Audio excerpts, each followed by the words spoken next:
How do you treat the Seattle skill position players in Week 16? Is Dalton Schultz a better start than Rob Gronkowski this weekend? And should you sit Dak Prescott in favor of Taysom Hill in Week 2 of the championship round? Plus, the 14th place regular season team owner in the 2021 Football Guys Players Championship, John Schroeder, makes his return to the show to discuss why he's holding on to Tim Patrick, what to do with the Lions running backs this weekend, and much more. We've got a great show for you. Farrell Elliott is here. I'm Eric Balkman. Stick around. Your holiday Christmas edition of the High Stakes Fantasy Football Hour starts now. Wait a minute, I need to listen. Make out of the lesson.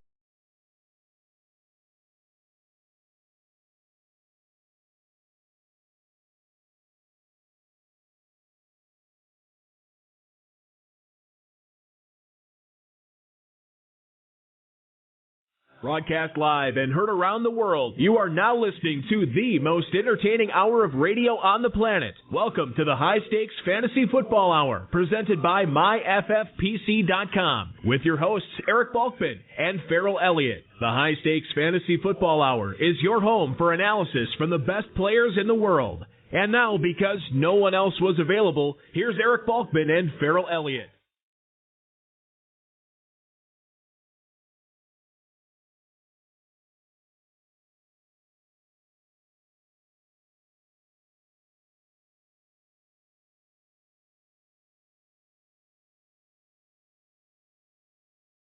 Hey, thanks a lot, Rob. Merry Christmas, Merry early Christmas, and thank you, as well as thank you to the Quiet Hollers. Remember to check out their music at quiethollers.com or anywhere you pay for your music. Greetings and salutations, all you Balkaholics and Ferrelliacs. Hey, happy holidays, Merry Christmas. It is coming up at the end of this week, and we, right now, are going to welcome you into the latest episode of the High Stakes Fantasy Football Hour, presented by MyFFPC.com. I am, of course, your slightly above average host, Eric Balkman. My co-host is the definitive commissioner of fantasy football, Farrell Elliott.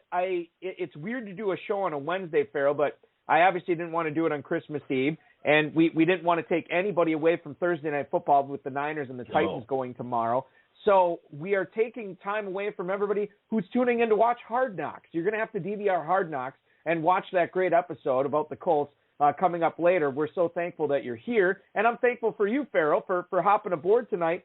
2 weeks left in the championship round. How are your teams looking, man? Great. And Balky, Merry Christmas to you and to all the listeners that play in the FFPC. And if you don't play in the FFPC, what are you waiting for? My teams, just like everyone else, trying to hang on one more week, trying to get guys back to health. In the main event, Jeff Joaquin's managed KFFSC Royal Family is I think 71st, which is at a high water mark for this time of year for me. And sitting around some noted names, I see some Schroeder and Cruz. It's nice to be in that company, if only for another week. Balky, one of the things that I did this spring was playing in the $125 Best Ball Slim $100,000 tournament. Do I have that right? Is that the correct name of it? Yes. Yeah. And, Best Ball tournament. Yeah. I mean, I like the flowery adjectives, like everything you do, Farrell. I like it when you insert the flowery adjectives. So yes, we're going to go with. There were adjectives in there. Well, it's some of these new formats, at least new to me, and I think there was a new format to everyone this year. I could be wrong about that, but be that as it may, it really becomes a thrill, and I have a team that will be dismissed at the end of this past week. I will not be participating any further, but I could see with this roster that I put together that I could have a path to that $100,000. And when I drafted the teams, I didn't know what to feel about them. 18, best ball, only 18 players. What do I think about this? I enjoyed watching the team. The team did well. I couldn't get in there and mess it up because it was best ball. So the situation was that as the excitement at the end of the year, and I think that's what we're all going through when you have a success, especially somewhere where you were not expecting it. But whoever wins that, is in for a thrilling time over the next 2 weeks. It's whoever wins any of our contests. You know, you won our in KFFSC. You won our new contest last year, either the Run to Daylight or Checkered Flag. I can't remember which one was you, but nevertheless, it is an exciting time, and people that are playing in that are as excited about it as they are our main event. But I would tell everyone to get into that tournament next year, because for me, that was our best $125 I've ever spent in 2021 playing fantasy football. I think the other thing to keep in mind, too, whether you're playing FFPC, KFFSC, or any national tournament, the thing to remember is, look, you're probably not going to win it. The odds would say you're probably not going to win the life-changing money. There's a chance, sure, but you're probably not going to win it. Now, when you look back at this team and say, oh, if only this would have happened, if only this would happen, you got to understand there's a lot of other teams saying the same thing. Everybody who is still in competition at this point has a really good, borderline great team, right? So there's no shame in tapping out in week 15 or week 16 because you made it this far. And there's a lot of talented people who play in both those contests as well. So I think that's something to keep in mind, is don't get too down on yourself if you do get that let down. I hope you don't get let down. I hope you continue crushing. I hope everybody continues crushing until the very end of week 17 when we're crowning champions in both the FFPC and the KFFSC. Coming up on tonight's show, we're going to wax poetic on Sony Michel's Tuesday night performance this week and what it means for your teams going forward. We're also going to talk about whether A.J. Green needs to be started over Van Jefferson. And then the 14th place team owner in the 2021 Football Guys Players Championship, John Schroeder, is going to spend the holiday show with us to talk Deebo Samuel, the unheralded but maybe soon to be noteworthy Chiefs skill position guys, and much more. Shout out to the chat room right now. Post any questions you all might have in there if you want to connect with us on Twitter. The show is at HSFF Hour. I am at Eric Falkman. The KFFSC is at KFFSC.com. Facebook.com/HSFF Hour is where to reach us. And please give us a call if you want to chime in and ask us a question. 347-426-3682. That's 347-GAME-OVER. HighStakesFantasyFootball@gmail.com is where to reach us. If you have any questions for us, send them in now. Our producer and mutual friend, Rob, and our audio engineer and my best friend, Bryce, will help all get all those tweets and emails coming to us in the fantasy feedback segment later on in the show. Jimmy Wagner, Triple J, was on he will be on the rotoviz.com, Rotoviz High Stakes Lowdown coming up tomorrow. I literally just recorded that within the hour with him, and it was a lot of fun. We got into a lot of stuff. He's 41st overall. He finished 41st overall in the main event this year, regular season, and he's trying to win that $500,000. A lot of good stuff there. Check that out, rotoviz.com/podcast.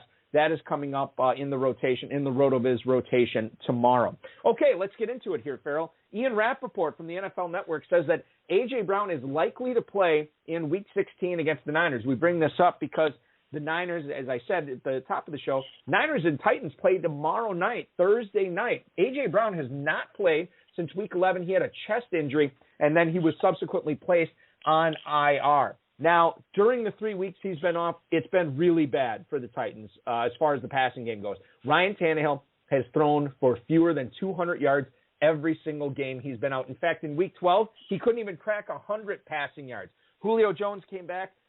He aggravated his hamstring injury, so you've got to believe that A.J. Brown is going to be the guy in the passing attack when they take on San Francisco. Now, you could see both these teams make this a very short game with the running game. However, the Niners secondary not been all that great so far this season, so you'd like to think that A.J. Brown should, in theory, on paper, have a big Week 16. But we don't play these games on paper. We don't award fantasy championships on paper, Farrell. When it comes down to it, you got A.J. Brown in your team. Are you inserting that guy in right away, or are you worried about maybe there's an injury, a re-aggravation, or maybe he just doesn't perform given how bad that Titans passing offense has been? I'm probably trying to overthink the question, because I figure if you are in meaningful games with A.J. Brown on your roster, that means you have some very good receivers on that roster. So you'll have to look at putting that player in. But my gut tells me that A.J. Brown is such a fantastic player and gives this team some options that they don't have. I always look side-eye at the guy that says, I drafted him because they have no one else. And that's one of the worst reasonings in fantasy football that I ever hear. However, it applies to A.J. Brown. We're in a situation where someone has to step up. At Tennessee, he's the veteran to do it. There's some nice piece players around him that can contribute. But, yeah, if he's on the field, I think that's the move I'm going to make because I don't think a lot of teams in front of me have probably rostered A.J. Brown. So if I've got him and I'm playing in a meaningful contest, A.J. Brown could be the wild card I need. Yeah, and I think that's the thing that you just brought up, that final point, is like when you're playing in a championship round, be it in any kind of national competition, if you have that A.J. Brown wild card who has not played for anyone in like a month, to be able to be in the spot you're in the championship round, to bring him in where not a lot of people have him, I think that's your wild card, right? That's how you increase your variance. That's how you get that big spike week is being able to deploy a guy like that. I think you have to throw caution to the wind. I know A.J. Brown gets hurt a lot. The Titans know A.J. Brown. Everybody knows A.J. Brown gets hurt a lot, but I think that's the type of risk that you need to take, and I think that's a good risk to take. I have A.J. Brown probably on like 3 or 4 teams that are still in contention for championships. I'm playing them all in all of them, and like you said, Farrell, don't overthink it because this is a guy that needs to be in there. All right, moving on to another big baller receiver, and that is DK Metcalf, who is in action Tuesday night against the Los Angeles Rams. He gets 12 targets this game. He only catches half of them, and he only turns that into 52 yards. This was with Tyler Lockett out as well. So obviously, when Russell Wilson throws 31 times, you can expect DK Metcalf to get double-digit targets. He got 12. It just stinks that he only caught half of them. He caught a lot of Ramsey coverage last night, and there was a play late in the game where it looked like it was going to be 6 on a real deep throw down the left sideline. Yep. And Russell Wilson just let it hang too long, and it came back and allowed Jalen Ramsey to knock it down, almost pick it off. I just look at it from the standpoint, and I guess I want to kind of wide scope this thing, Farrell, because quite frankly, I see Russell Wilson, I see Tyler Lockett, I see DK Metcalf. I expect big numbers there, more often than not. Yet more often than not, the second half of the season, it just hasn't been there since Wilson came back from that mallet finger. What is going on in Seattle, and can you trust Metcalf or Lockett the next couple of weeks?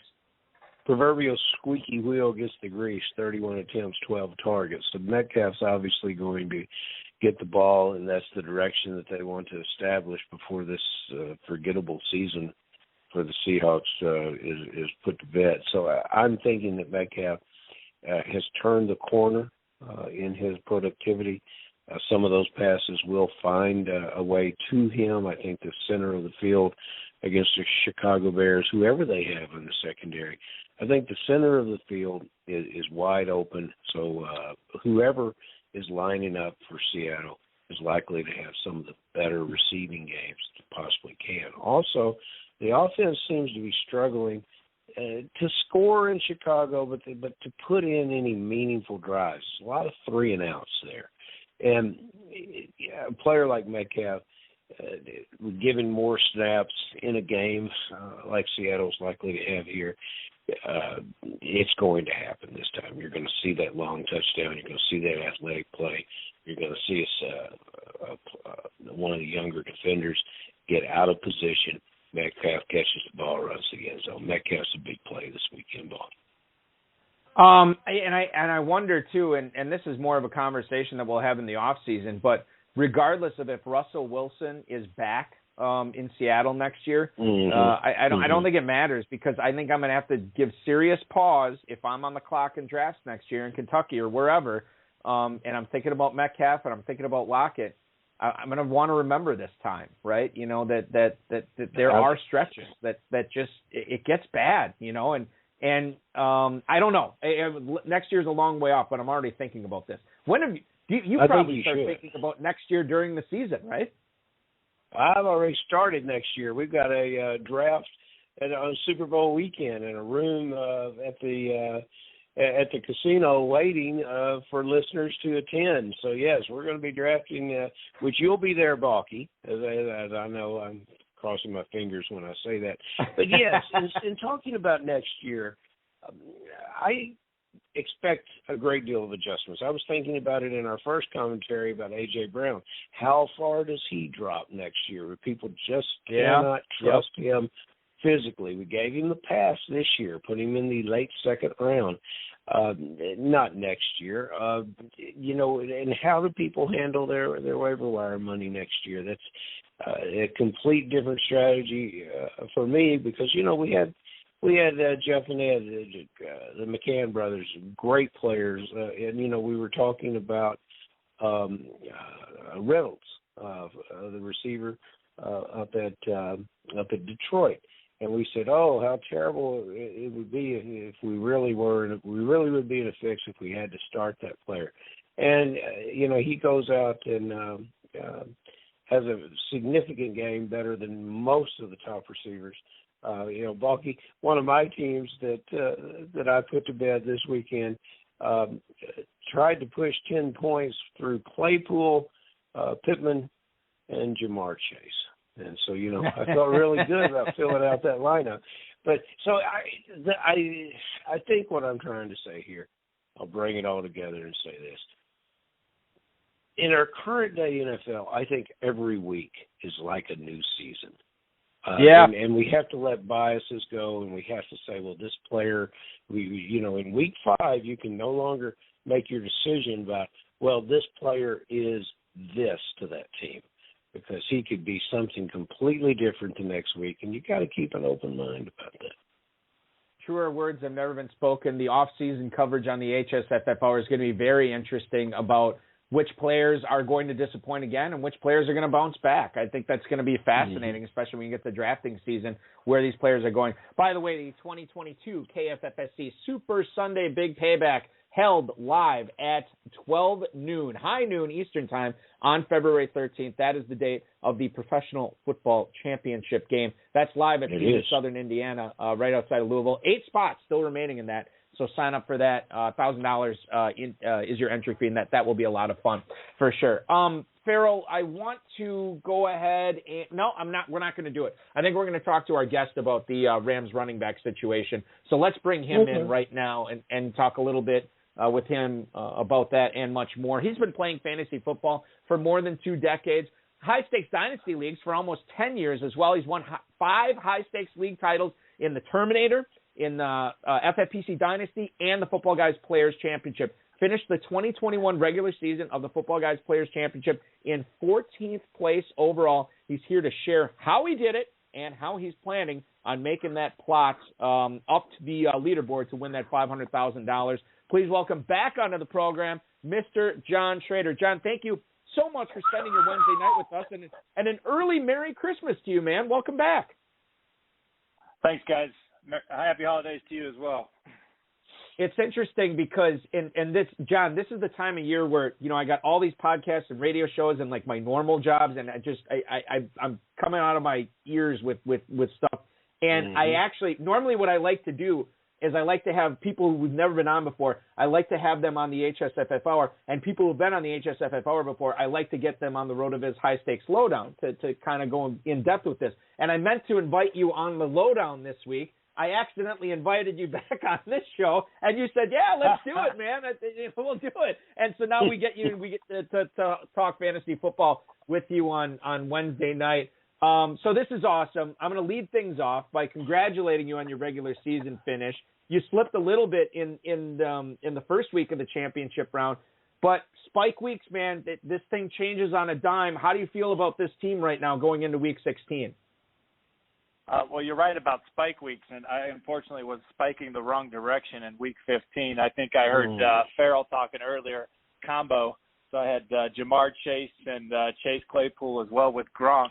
So those folks, those 3 on the team did not help too much in Week 15. So a little bit of a sucker punch, and I think you put it nicely for that team on how far I slipped. But so it's going to take a couple spikes here to get me back. But I mean, the roster was solid, obviously, to get through 12 weeks and kind of be in the top 20 there for overall was pretty great. But, that's more of a participation trophy at this point now. Well, and John, everybody has. Farrell, let me just bring this up right away. John, you have another team in the Football Guys Players Championship as well that actually started off slow, came on white hot, won its league with as the 3 seed, and is now higher than this 14th place team in the championship round, right? Oh, that's true. And the roster, it's definitely not as sexy as the other team, right? So it kind of shows how week to week the league can be, right? So you get, the sexy team that was awesome during the regular season with Eckler and Jonathan Taylor, and man, it just rolled. And then, I with the other team, I roll in with guys like Devonte Freeman, and it was a great finish for that team, but struggled during the regular season. It's John, it's so wild. Balky asked me about my teams, and I noticed that in the football guys that I have the 17th consolation team. So I looked at the roster and I have Cooper Kupp. Oh, well, wait a minute. I'm the only guy that couldn't get into the main tournament who had Cooper Kupp, and I'm so I don't know. It's a shameful situation. The grand prize is $3,000. Best team, worst team with Kupp is what that I think that means. But you have on your team two of my favorite draft picks from this year at the tight end position, Gronkowski and Dalton Schultz. And we on the program have been big Dalton Schultz. At least I have, and Balky kind of nods his head with me a little bit on that. But I was big about Dalton Schultz. I thought there's no way that they're going to supplant him from his role in Dallas. And I think he continues to grow as a player. And Gronkowski, I believe, everyone passed on him. Not too far, but I think I was drafting him in the 12th and 13th round. My point is, what do you do with them now, and how tough of a decision going into this? We never would have thought that Tampa would be so depleted at the position. How do you make that choice? Schultz is part of a great passing attack and a great team. Gronkowski is the go-to guy this weekend. Or have you figured out a way to play them both? I think there's a chance to get them both in, but I think this weekend with Tampa's injuries, particularly in the slot and losing Fournette across, I think Gronk in the middle there is going to be a force this weekend. I think that seems like a lock to me. It's really hard to take him out with those things particularly. And, Schultz it's funny, I actually picked him up off of waivers because he was dropped at some point during the year. So that was my big fab spin in the middle of the year. And he had a great start and then had a little bit of slowdown in the middle there. And, of course, I benched him this week for one of those one-pointer guys that Chase there or Chase Claypool. But so that was a tough call on my part. But, depending on where Eckler lands, or he may bump either Chase Claypool, and I got Amari Cooper sitting there too, kind of staring at me there. But wow. And by the way, John, no shame in benching Dalton Schultz. I mentioned I just talked to Jimmy Wagner. He's in the FFPC main event championship round. He was in 41st place when it started. He also benched Dalton Schultz this week and has been kicking himself over it. It's just one of those things, man. Like, you have a loaded roster. It is what it is. Okay, moving on here. Let's talk a little bit about Austin Eckler. The latest that we have on him came out Wednesday afternoon today, that he has now been placed on the COVID list. There's still a chance. I think Brandon Staley said there's still a chance that he could, test out of it and still be active for the game on Sunday. Dual tight ends for you here if Eckler can't go and you just keep Schultz and Gronk in there. Who comes in there then at the other flex if Eckler is out this week, man? Yeah, and the lucky thing for me is all of my options actually start at the same time or after Eckler, so I don't have to make the decision early. So, between Schultz and Claypool and Amari Cooper and, man, I hate to say it, even Devonte Parker now at this point might be in the mix. Yeah. But I doubt I'd throw him in over that group, right? But, I might have to go. Amari Cooper has really been struggling, as has some of the Dallas offense along the way here. But they have so many options and mouths to feed there. I think it might be tough to throw him in.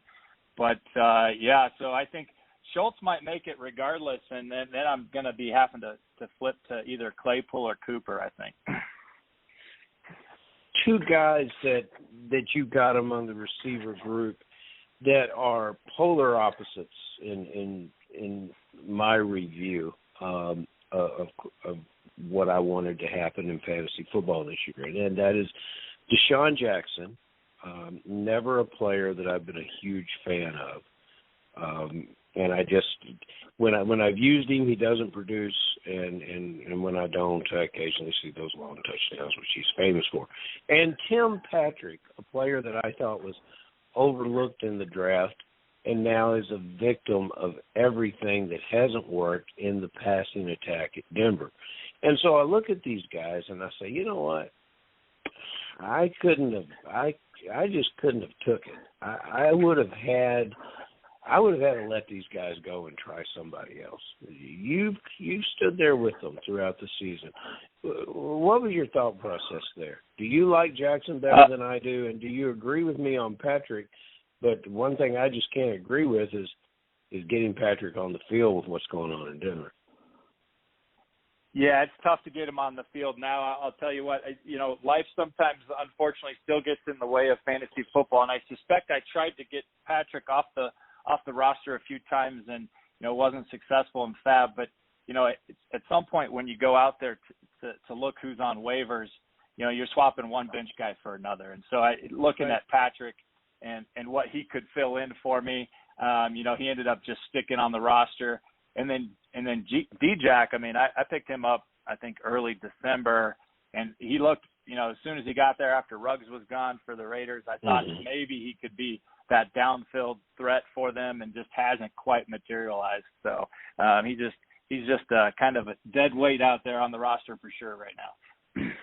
John Schroeder, the 14th place team finisher in the regular season of the 2021 Football Guys Players Championship. A couple of teams in the championship round as well, joins us here on the HSFF Hour this week. You mentioned Devonte Parker earlier. I want to bring the conversation back to him. It looks like, looking at your teams that you have in the FFPC this year, you kind of went heavy in on him this year. What at the time, when you were drafting him, what did you like about Devonte Parker and his situation in Miami this year? And then knowing that he gets the Saints at home on Monday Night Football, what do you think he does in Week 16 specifically? Yeah, Parker, he was a great, I thought, late round target. I think I was picking him up, in the 12th, 13th round in most of those drafts that I was grabbing him. And so you're essentially benching a pretty solid, I think last year he had 60, 70 catches, and so he had some, familiarity with Tua and others, and seemed like he could be that occasional fill-in when you needed him to hit the roster for a fairly cheap draft pick. He had this great game last week, but, Waddle, he wasn't there, so I think he'll be back. But, that New Orleans run defense is pretty stiff, so I think they're going to be throwing the ball quite a bit. I think, if you have to put him in the lineup, I think you're hoping for 5 or 6 for 50 or 60 yards, and you really just hope that touchdown comes through, right? I think that's probably what that projection would look like coming up against the Saints. John, thank you for that Christmas gift as some overdue respect for Louisville native and Ballard High School graduate Devonte Parker, son of Anthony Shellman, a great University of Louisville running back. I thank you so much for getting behind Devonte Parker, because when you talk to people in Louisville about his fantasy football voice, they'll really give you a frown. So, I really appreciate you finally, giving me a Christmas gift with that. I tell you another guy that deserves a Christmas shout-out, and we've written a lead for him, and I think it's very suitable, Balky, that you would share with us that lead, and that is one Sony Michel. And I have to tip my cap to my good friend Rob Fetcher, who told me, Henderson stays on your bench, Farrell. Sony Michel will be the lead guy for the Rams. You got some numbers that you want to review about that, Balky? With Michel versus Henderson on Monday Night Football? Yeah, we wrote up a lead about the 18 carries for 92 yards. Yeah, and he also got 4.3 yards in the passing game as well, 2 catches for 23 yards. If you were wondering what to do if you happen to own Michel and Henderson, there was a report from Jay Glazer before, obviously, the lineups locked, that Michel was going to, and maybe Rob Fetcher was feeding Jay Glazer this information, I don't know, but he said that Michel was going to lead the Rams backfield, even though Henderson was active for the game. Michel had 10 more touches than Henderson and over 100 total yards, as Farrell just said. Big plays. He had a couple of them, and you look at going forward, Farrell, and this is the question sort of for John, is what do you do if you own both these guys? Or if you just own Henderson, or maybe you just own Michel. And I do. And John, I do. And Balky's right. Here's the question. If you watch that game closely, the numbers closely, I think they went with the hot hand and Michel delivered. Early on, they were both splitting carries. I think whichever guy broke the first and got into rhythm was going to stay on the field. Did you see it that way, or do you think the Rams have committed to Michel as their guy? Whew, I tell you what, if I had them both on my roster, and luckily I don't have to make that decision, but it's the dreaded, running back by committee, right, for us fantasy guys. So, Michel has looked so good lately and has that momentum. Unless you're stacked at running back, I think it's going to be hard to sit him, and Henderson's going to probably continue to be a risky play, right? So, because if Michel continues to look good, even if it's hot hand, he has been the hot hand, so he's going to continue to get, 2 or 3 times the touches as Henderson. That's a tough. I think Henderson only had 8 or 10 touches. It's hard to produce in a game for fantasy purposes with that limited touch. Talking with John Schroeder, the 14th place finisher in the 2021 Football Guys Players Championship regular season. You are also a former champ of the FFPC 1250. I have 5 written here. I think it was number 6 Dynasty League. So I want to ask you this question on Deebo Samuel. This is a guy who has been crushing it the majority of the season. Obviously, when he's been healthy, he's been awesome. But a lot of this was sort of schemed, right? He's been, Deebo Samuel, the running back, sort of moonlighting as a receiver this year rather than the other way around. And my question here is, what do you do with him in the offseason? Because obviously the Niners probably want to get Trey Lance acclimated as their starting quarterback. So regardless of if he is the better choice at signal caller or not, there's going to be a chance that there's going to be something different there in San Francisco, right? And we don't always know how that's going to react for all the assets. Maybe Brandon Ayuk goes off next year with Lance. Maybe Deebo Samuel takes a back seat. The question here is, what do you do with him right now when trading opens up after the season is over? Is he a sell high, or is this a guy you want to keep on your team because better things are still in store?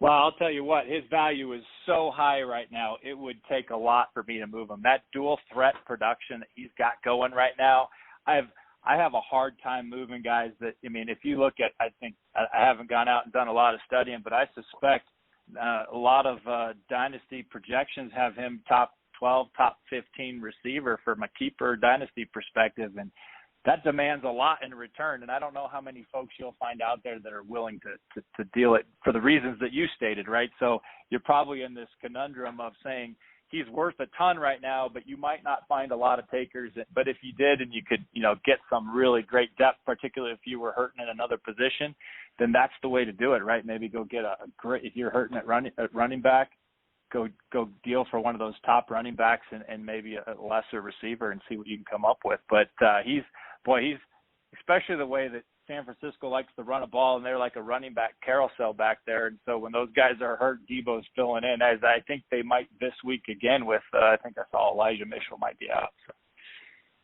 The head coach promised us 500 carries in the backfield during the preseason, and damn, he took his best receiver to do it. I think it's fantastic. He stayed right on point, and it's just fantastic. I don't know why I get the question with the virus updates. I'm here on Virus Watch. I'm also watching Army pummel the Missouri Tigers in the second half here, and a great what looks like will be a comeback victory for the boys from West Point. But we're sitting here with Kansas City. Tyreek Hill and Travis Kelce, both on the COVID list. If they don't get off, do you look at the Chiefs? Do you look at the depth chart on this bench? Who do you play? Because I've always been curious of which one of these guys on this team were really talented players that could step up and take those roles and contribute offensively, and which were guys that were just kind of there and part of a powerful offense and might not even see the field in other lesser talented offenses. Do you have a feel for the rest of that roster at the receiver position beneath Kelsey and Hill?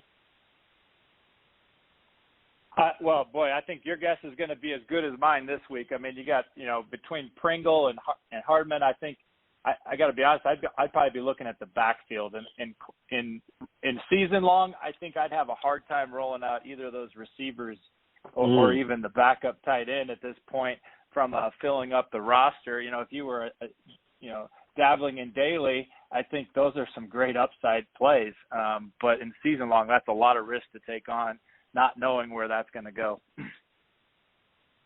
John, and that's the thing. It's just like you may not know the I'm just looking at the schedule here for Week 16 of the NFL to find out when. I think the Chiefs play late, don't they? Aren't they a 4:00 game? But we should know. I mean, it's a 4:25 game, but we should know, right? I mean, we should know if those guys early are coming off the COVID list, even if it comes down to Sunday, right? And so, but at that point, I mean, I don't know if you want to mess around, like John said, you don't want to mess around with, guys like, DeMarcus Robinson and Byron Pringle and all these guys, Mecole Hardman, when you're trying to play for $500,000. Let's get to a couple of emails here for you, John, that came in from listeners. We're going to start off in Norcross, Georgia, with Wes's email. Do I need to look at getting DeAndre Swift and Jamal Williams in my lineups this week? Stay away from both, or just roll with one? Nice work this season. That is Wes in Norcross, Georgia. Thank you for an email, Wes. So, John, you look at this. You're a Lions fan, right? Yeah, I lived there when they went 0-16, so I have a lot of nostalgia related to that. So if it comes down to it, and I don't want to put words in your mouth, but if Swift is active, you play him. If Swift and Williams are active, I imagine you'd still play Swift. But how does Jamal Williams factor in on this if they're both active? I tell you what, I would have a hard time rolling out two running backs from the same team in Detroit Lions into my season-long leagues for sure this week. But Swift, if he actually starts, I suspect they'll roll him hard and they'll play him and he'll get his touches, and Williams will be that change of pace guy, is my guess. But it's I'm a little surprised that they'll kind of throw Swift back out late in the season where they are, but we'll see where they land. But I think Swift obviously is the more talented back in my opinion, and he'll get the touches if he's out there. And Craig, Netflix Reynolds becomes a thing of the past then, right? It's tough because the guy crushed it, and now he's just he clearly does not have the talent of Swift and Williams, and he just kind of goes to the back burner. He's probably droppable for the leagues that still have waivers open at this point. It's unfortunate for him, but hopefully he showed enough to get a job next year for sure. Let's go to Will in Chicago. John, he writes, is Nico Collins worth anything more than a desperation start if Cooks is out this week? So we found out today earlier that Brandon Cooks was actually added to the NFL's COVID list by his team, the Houston Texans. The only other receiver that's really been showing much of anything this season down there besides Cooks has been Nico Collins. You look at this game this coming week, John, in the Texans, would you be looking at playing Nico Collins if you had him on your – maybe you had Cooks and Collins. But Collins, is he more than a desperation play, or is he just that? To me, that's a desperation play. If you're in a spot where you have to throw that person in the lineup, you're hoping for that upside because you have two guys that have been probably benched the whole year, and you're trying to figure out which one's going to score that week. And I don't know if against the Chargers that Nico gets it done, but I guess we'll see. But it's desperation at that spot. That email's for somebody else. I apologize. Farrell, I'm fresh out of emails, so it's one final question here for Mr. John Schroeder. I'm marking Nico Collins off my list of sleepers. Damn it, John. Okay. All right. Well, then you're going to have to give me a sleeper, and you're going to have to give me a stud, but not one that you want to start. Give me the stud that is virus-free, has not tested positive, but you don't want him in your lineup, and then give me a sleeper. If it's not Nico Collins, deep into your bag of tricks, and let's hear someone that just for this weekend you've got to get in the lineup. Maybe it's the Texans tight end, Brevin Jordan. I don't know. I'll tell you what. I'll pick on the Cowboys a little bit here, but Zeke, I feel like he hasn't quite been himself, but I won't land on him because he has been struggling, and I think that'll probably continue. But I'm going to go out on a limb and say CeeDee Lamb struggles again this week. They got everybody healthy in the wide receiver realm, and they're going to be spreading that around, and we're going to be giving it to my roster spot, Dalton Schultz, all day. Especially after seeing how Dallas Goedert took it to the football team yesterday or the day before. And then flipping it on the other side, some of these guys I will say aren't that deep anymore from a sleeper perspective. But man, I'm going to go back to my Detroit Lions, and boy, St. Brown has been throwing up 12, and 11 targets in his last 3 starts, and they're down in Atlanta. I suspect he's going to continue to see the rock, and it's going to be a lot of production for him, and so he'll be out there. And while I'm sure that if people have Pitts on their roster, he's probably not a sleeper. But boy, he's due for a touchdown, and what better spot than against the Lions right at home. So I think he's probably due for one so far this year. I think it was against the Jets too, right? So Jets and Lions, he'll get his touchdowns. Yep. When everybody drafted him in the 3rd round, if you had held up your finger and said he'll get 1 touchdown, you would, Lord have mercy. Listen, John. One last question here regarding Amon-Ra St. Brown. First of all, the dude's been phenomenal the last few weeks, and we were talking with Jimmy Wagner on the road of his high stakes lowdown. This guy must start here, and I think one of the factors that go into this is Jared Goff, right? Because he got placed on the COVID list on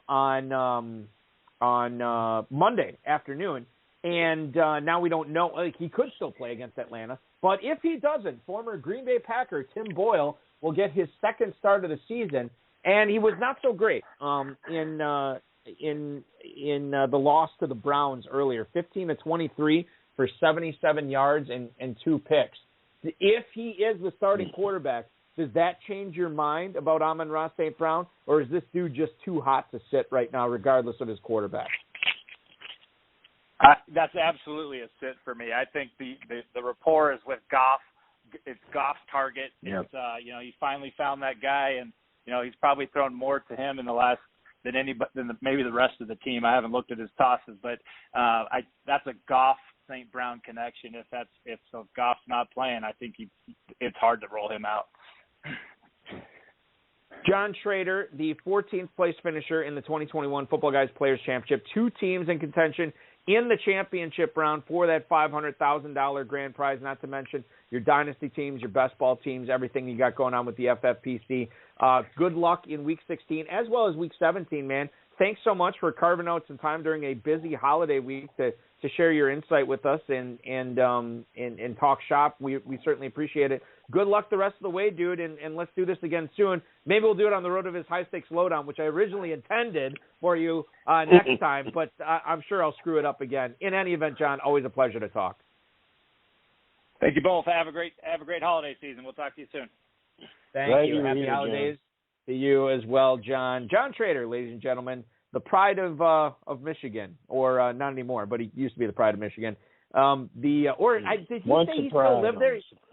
Okay, there you go. It doesn't even matter. All right. So, yeah, good Lions insight, good insight on the Chiefs situation, Farrell, for sure, and the Rams, too, the Rams running backs. And he kind of, I wouldn't say skirted the question, but, he's like, boy, I'm glad I don't own Henderson and Michelle, because what do you do there? Now, if you're Rob Fetcher, and if you're Farrell Elliott, where you got Rob Fetcher in your ear, you're still playing Michelle if they're both active. Has Fetch told you anything about this coming week? As far as what the Rams are going to be doing in Minnesota? Is he still a Michelle guy over Henderson? Yeah, I think he probably will be because he's never been a big Henderson guy. But he had the audacity to take one of his 3 daughters Christmas shopping today and not be available for my phone call. So he's got some catch up work to do. But that's kind of where it is. It is where it is, and where it also is let's answer some emails here tonight. Sure. From some of the listeners who desperately need some help in Week 16. If you've got a question for Eric Dave or tonight's guest, send them a tweet at HSFF Hour on Twitter. Email the show at highstakesfantasyfootball@gmail.com. Post it in the chat room during the broadcast. Hashtag your tweet with HSFF or just smack Eric in the head. That's highstakesfantasyfootball@gmail.com or at HSFF Hour on Twitter. Speaking of those Rams, we're going to kick things off here on Fantasy Feedback out in La La Land. It is Lance in Los Angeles. Hello, guys. I've got a huge semifinal this week and in an FFPC 250, and can't get this wrong. Tyler Conklin or Noah Fant. Thank you. That is Lance in Los Angeles. Lance, thank you for the email, and thank you for listening.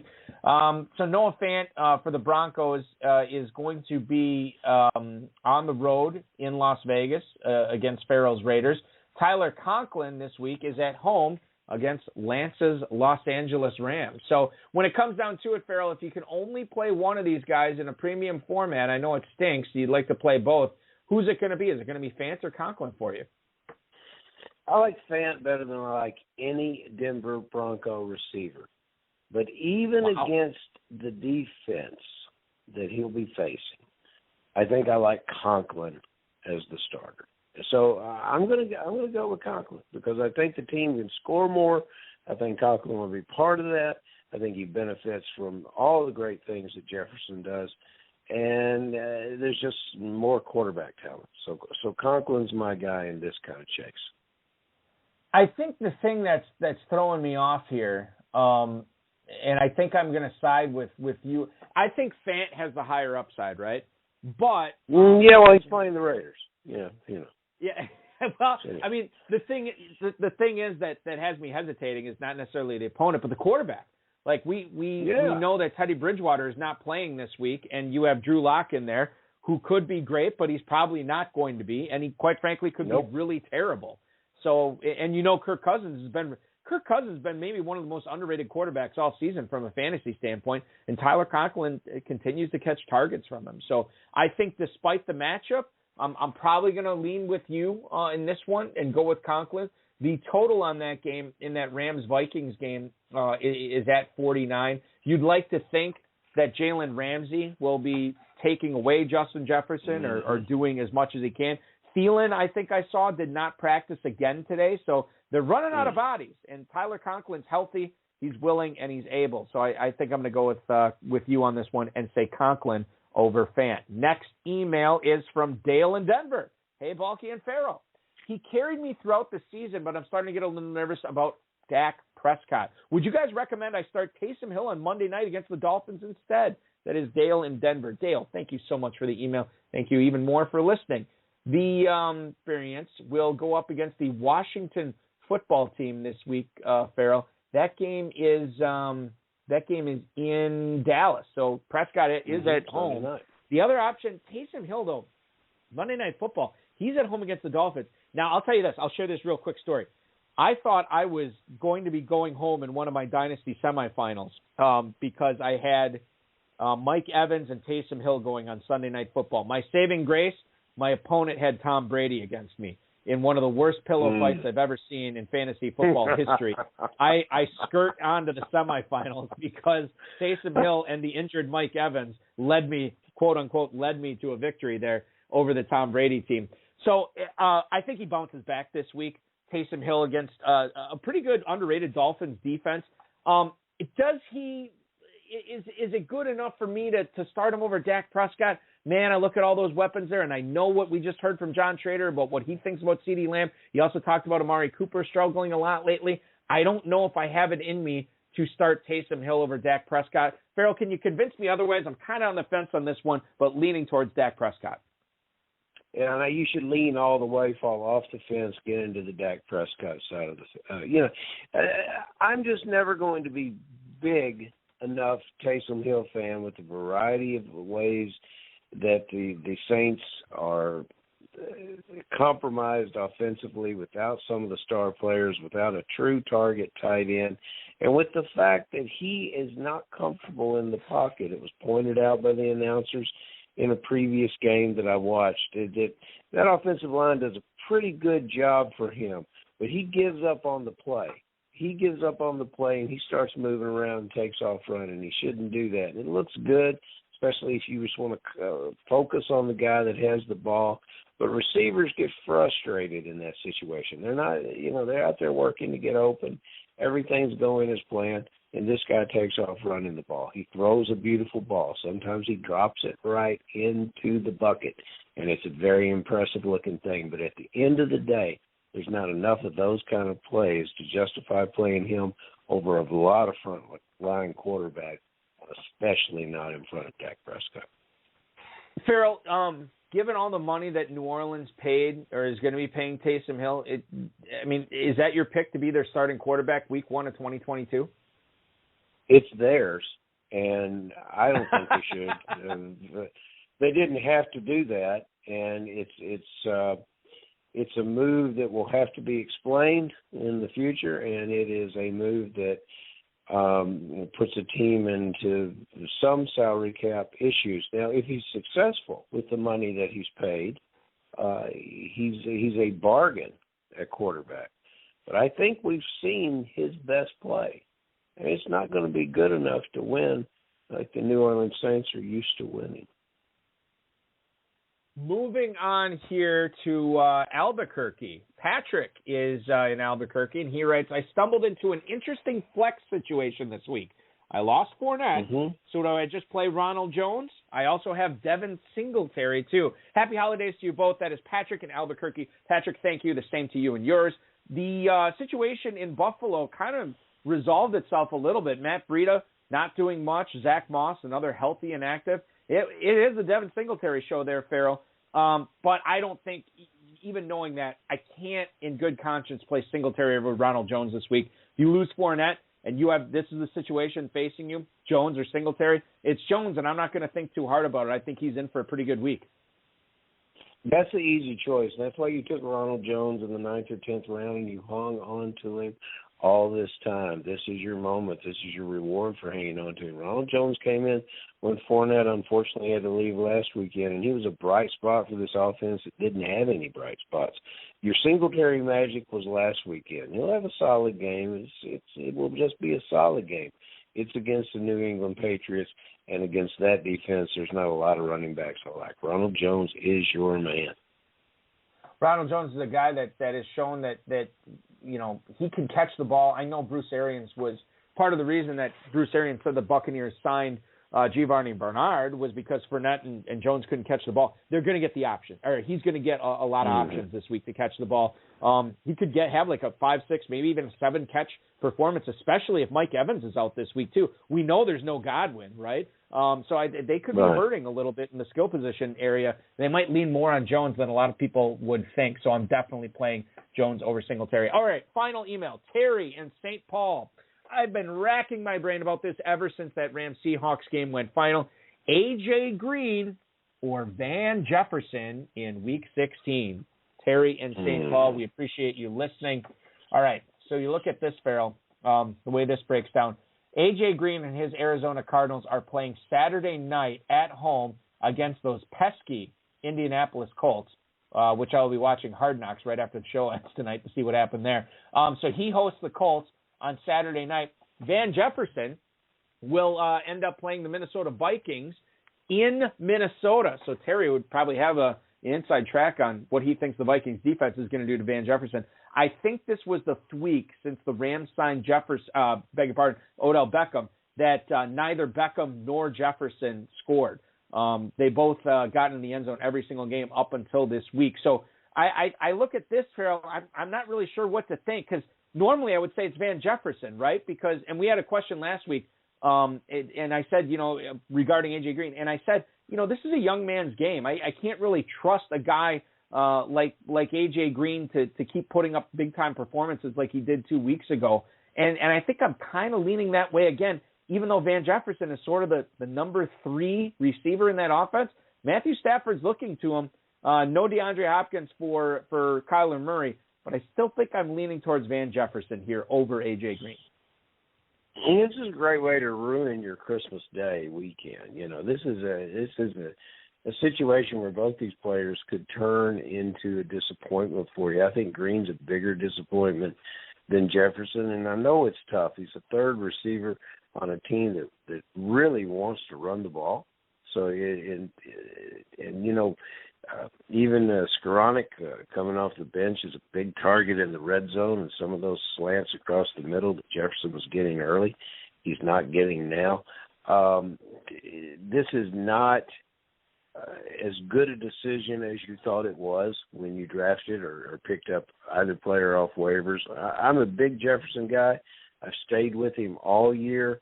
It's a week-to-week situation, and it's too difficult to predict. It's like playing roulette. But between these two players, I'll continue to bet on Jefferson. I think I would. I think I would play all 3 Rams receivers. Obviously Kupp, but I think I'd play all 3 Rams receivers over A.J. Green this week against the Colts. Nobody wants to mess with the Colts right now, Farrell. We saw what they did Saturday night, getting up 20-0 against the New England Patriots. Bill Belichick feeling so awful about his press conference on Saturday night, he felt the need to apologize to the New England press on Monday for being so curt and terse in his reply. So that they're a team to be not to be messed with right now, and they're going to be messing with the Arizona Cardinals on Saturday night. So I will not be messing with A.J. Green in my starting lineups. Farrell, listen, so awesome of you to rearrange your schedule to come on and host the show with me tonight. I certainly appreciate it. Your FFPC teams are doing very well from the sounds of it, and I hope they continue down that path and have a great Week 16. We'll obviously check out the Big Payback League held at Caesars Southern Indiana on the day of the big game. $1,000 entry there, 8 spots open. Make sure you're hopping aboard at kffsc.com there and enjoying the great party out at Caesars Southern Indiana for the big game. That is going to be a lot of fun. And happy holidays. Merry Christmas, man. It's always a pleasure to do this show with you. My best to you and yours. Same to you, Balky, and I'll look forward to seeing you on the Super Bowl weekend. But yes, sir. This is the greatest holiday of the year, and I'll be thinking about you and your wonderful family as we sit and watch a little more football this Sunday. You got it. Can't wait. Good luck this weekend, dude. We'll talk to you later. See you. Farrell Elliott, the commissioner of the Kentucky Fantasy Football State Championship at kffsc.com. Yeah, remember that big game party going on at Caesars Southern Indiana coming up here in February. You don't have to wait as long to get into the postseason action. I should have mentioned this at the top of the show, but remember, both the FFPC Playoff Challenge and the Football Guys Playoff Challenge live at myffpc.com. Football Guys, only $35 to enter. $100,000 grand prize. That's a $500,000 prize pool. The world famous FFPC Playoff Challenge back again this year. $500,000 grand prize. Yeah, that's right. The FFPC awarding a third $500,000 grand prize this year in a $1.3 million prize pool. $200 to enter. That one is capped at 7,250 teams. This year in both contests, it's got a higher prize pool than last year. It's paying down more places than it did last year for both those contests. So make sure you're checking that out at myffpc.com. Rosters lock at the first wild card game kickoff, which is at 4:35 p.m. on Saturday, January 15th. Thank you so much for hanging out with us here on a extra special Wednesday night holiday show. I want to thank John Schroeder. I want to thank Farrell Elliott, the FFPC, Rob Bryce, and, of course, each and every one of you. Remember, RotoViz High Stakes Lowdown with Jimmy Wagner. That should be up sometime, rotoviz.com/podcast, sometime tomorrow, which is Thursday, or Friday at the latest, and you can hear that interview we had with him. And really appreciated that time I got to spend with Jimmy. Anytime I get a chance to talk high stakes fantasy football I absolutely love it. Another guy I always like talking fantasy football with is celebrating a birthday today. It is Craig Mastro, a former guest of this show. Happy birthday, Craigo. Certainly appreciate everything that you have brought to the table on this show over the years. We will be back, ladies and gentlemen, next Thursday, not next Friday. We're going to be back next Thursday. It's heavy hitter season. 10-9 Central is the place. 2021 Football Guys Players Championship, Week 15 leader. Yeah, that's right. The overall leader for 500 grand, which is 2 weeks ago. It's Bobby Hitoda. He will be on the show next Thursday at 10-9 Central. Register for the Playoff Challenge at myffpc.com. Happy holidays. Merry Christmas. Enjoy friends. Enjoy family. Enjoy football this coming weekend. Your holiday weekend starts now. This has been another episode of the High Stakes Fantasy Football Hour, presented by myffpc.com. It was broadcast live and heard around the world. Balky and Farrell will be back next week with more analysis, interviews, and advice from guests much smarter than they are. Thanks for listening, and we'll talk with you again next week.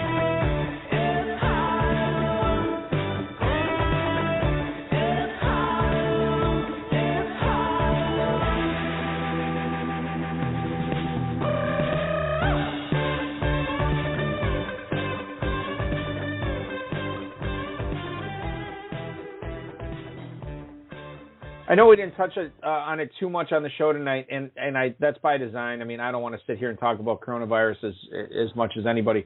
I do know it's affecting fantasy lineups. I do know it's affecting fantasy rosters and fantasy implications and whatsoever. And I won't say too much about it other than just remember that everybody's dealing with it from a health standpoint and from a fantasy standpoint. Fantasy football is supposed to be fun. I still enjoy the challenge every week. The COVID-19 list is just another challenge that's thrown at us, and you just got to find your best way around it. I know it's not fair. I know we didn't sign up for this. I know, this is not what anybody expected, but we knew the risks, and it's all part of the journey, right? So enjoy it the best you can. Be prepared as best you can. The ball's going to go wherever it's going to go, and we'll see what happens.